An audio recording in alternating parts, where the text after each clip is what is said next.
Hello बच्चों, आज हम कविता राष्ट्रगीत के अर्थ समझेंगे। ठीक है। सारे जग को पथ दिखलाने वाला जो ध्रुव तारा है, भारत भू ने जन्म दिया, यह सौभाग्य हमारा है। अर्थात जग यानी पूरा संसार और पथ यानी रास्ता, ध्रुव तारा यानी वह तारा जो सदा ध्रुव के ऊपर रहता है। भू यानी धरती, सौभाग्य यानी अच्छा भाग्य। अर्थात पूरी दुनिया को जो पथ रास्ता दिखाता है, वह जो ऊपर का ध्रुव तारा है। आपने बचपन में ध्रुव तारे की कहानी सुनी है? वह थोड़े संक्षिप्त में आपको बताती हूँ। एक राजा के दो बेटे होते हैं, दोनों बेटे अलग अलग रानियों से होते हैं। तो राजा एक जो बहुत सुंदर रानी रहती है, उसी के बेटे को प्यार करता था और उसी को गोदी में बिठाता था। ध्रुव को नहीं बिठाता था। वह ध्रुव अपनी माँ के पास जाता है और बहुत उदास हो जाता है कि पिताजी ना मुझे प्यार करते हैं, न अपनी गोदी में बिठाते हैं।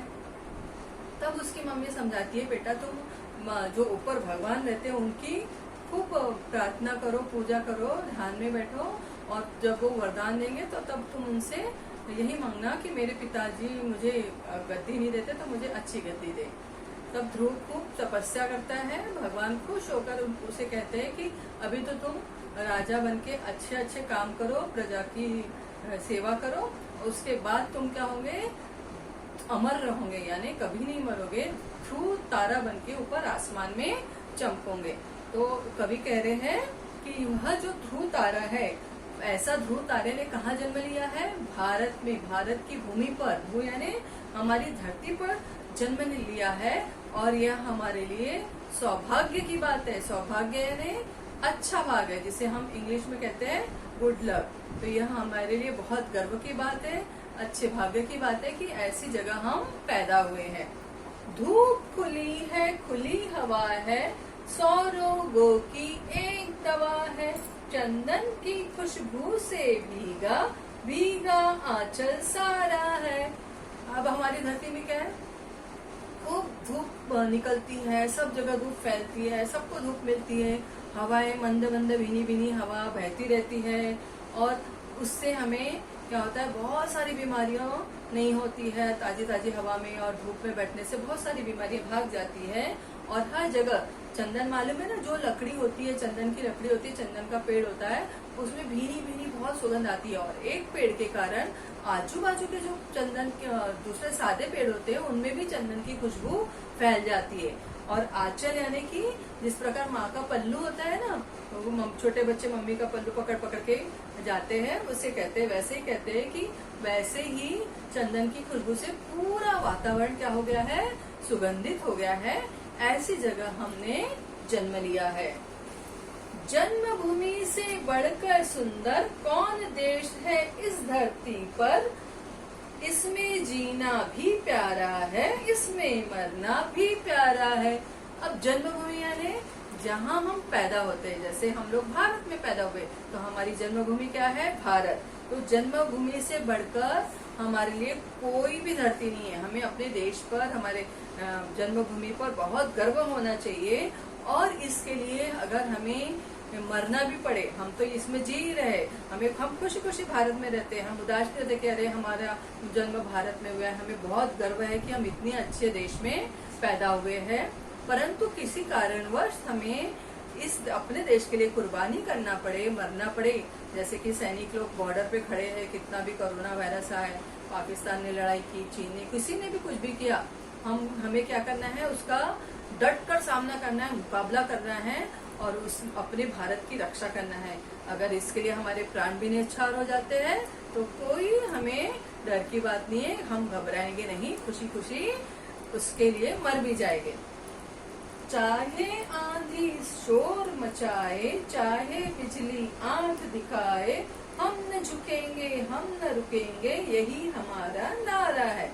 अब कितनी भी आंधी आए, कितना भी शोर मचाए, जैसे कल आपने सुना होगा महाराष्ट्र में खूब बड़ा तूफान आने वाला था, सब डरे हुए थे, तो परंतु हम डरे नहीं, सबने तैयारी कर लिया, सबके मोबाइल पे मैसेज आने लगे, संभाल के रहो, मछुआरों को वापस बुलाया गया, तो सबने क्या किया, उसका सामना किया और उससे बच गए। और कितनी भी बिजली कड़के, कितनी भी जोर से बारिश आए, हम डरेंगे नहीं, हम रुकेंगे नहीं, आगे बढ़ते जाएंगे और अपनी देश की रक्षा करेंगे। यही हमारा क्या है, नारा है। पर्वत पर्वत पांव बढ़ाता, सागर की लहरों पर गाता, आसमान में राह बनाता, चलता मन बंजारा है। पर्वत पर्वत यानी ऊंचे ऊंचे पर्वत पर भी हम चढ़ते जाएंगे, डर के बैठेंगे नहीं। वो ऊंचे ऊंचे पर्वत है, चढ़ना मुश्किल हो रहा है, फिर भी हम धीरे धीरे उसको पार कर लेंगे। सागर की लहरें, जब सागर में वेव्स आती है, लहरें उठती है, तो बहुत तेजी से वेव्स आती है और जो भी रहता है उसको बहा कर ले जाती है। और आसमान में, ऊपर आसमान में जाना कितनी मुश्किल बात है, वहां तक हमने क्या किया है, रास्ता बना लिया है। चलता मन बंजारा, यानी बंजारे लोग ऐसे होते हैं जो एक जगह टिक के नहीं बैठते। उनके पास बहुत सारा क्या होता है, सामान, अपने घर का सामान होता है, टेंट होता है, जहां मन हुआ था उन्होंने अपना टेंट डाल लेते हैं और वहीं पर ही रहते हैं। आप कभी कस्तूरबा पार्क सदर से गए होंगे तो वहां पर देखा होगा, राजस्थान के बंजारे लोग झोपड़ियां डाल के कॉन्वेंट के सामने बैठे रहते हैं और वहीं पर उनके बच्चे छोटे छोटे खिलौने बेचते हैं। आपने देखा होगा। अभी तो कोरोना वायरस है तो वो लोग नहीं है, परंतु आपने कभी देखा होगा, उस साइड गए होंगे तो वैसे बंजारे लोग जो रहते हैं, उसी प्रकार हम जो नवयुग है, मनुष्य है, हम लोग भी क्या है, अब बिल्कुल बंजारों जैसे लीडर रह के इधर उधर धरती, आसमान, लहरों, सबका सामना करते हुए आगे बढ़ते जाएंगे। चांद और मंगल का सपना सच होने जाता है अपना, अमर तिरंगा ध्वज उछाल कर नवयुग ने ललकारा है। भारत भूमि ने जन्म दिया है, यह सौभाग्य हमारा है। ध्वज यानी झंडा, नवयुग यानी नया युग। जैसे कि अभी कोरोना वायरस के बाद में फिर से क्या होगा, हमें नए तरीके से जीने की आदत डालना है, हर कुछ नया करना है। और ललकारा यानी चुनौती देना। और हम कोरोना वायरस से डर के चुपचाप नहीं बैठे, अभी देखो हम घर में बैठ के भी पढ़ रहे हैं, चुनौती दे रहे हैं कि कुछ नहीं होगा, हम हर आगे बढ़ते जाएंगे, अपना एक साल व्यर्थ नहीं करेंगे। एक उदाहरण है। उसी प्रकार और भी चीजों की चुनौती दे रहे हैं, डॉक्टर लोग चुनौती दे रहे हैं, डर के नहीं बैठ रहे हैं, पुलिस वाले हैं, नर्स है, सब चुनौती दे दे के कोरोना वायरस से लड़ रहे हैं और आगे बढ़ रहे हैं। उसी प्रकार जैसे कि कवि यहाँ कह रहे हैं कि चांद और मंगल पर जाने का पहले सपना ही था कि कोई चांद और मंगल पर जा ही नहीं सकता था, परंतु हमने क्या किया, वह सपने को भी सच होते हुए दिखाया है और वहां तक पहुंच गए हैं। और हमारा तिरंगा अमर यानी जो कभी नहीं मरता, तिरंगा यानी जो भारत का तिरंगा झंडा है, 3 रंग होते हैं, उसे तिरंगा कहते हैं। वो तिरंगा ध्वज यानी झंडा उछाल कर क्या है, नवयुग यानी नए युग वाले नौजवानों ने क्या किया, ललकारा दिया, चुनौती की है कि देखो हम कितने भी मुसीबत आए, हम डरेंगे नहीं, उसका मुकाबला करेंगे और अपने झंडे को सदा फहराते रहेंगे। भारत भूमि ने जन्म दिया है, यह सौभाग्य हमारा है। हमें भारत भूमि ने जन्म दिया है तो ये हमारे लिए बहुत क्या है, अच्छी सौभाग्य की बात है। आपको सबको समझ गई कविता? अगर कुछ नहीं समझी तो आप दोबारा पूछ सकते हैं, फिर इसके बाद हम कल प्रश्न उत्तर हल करेंगे, ठीक है।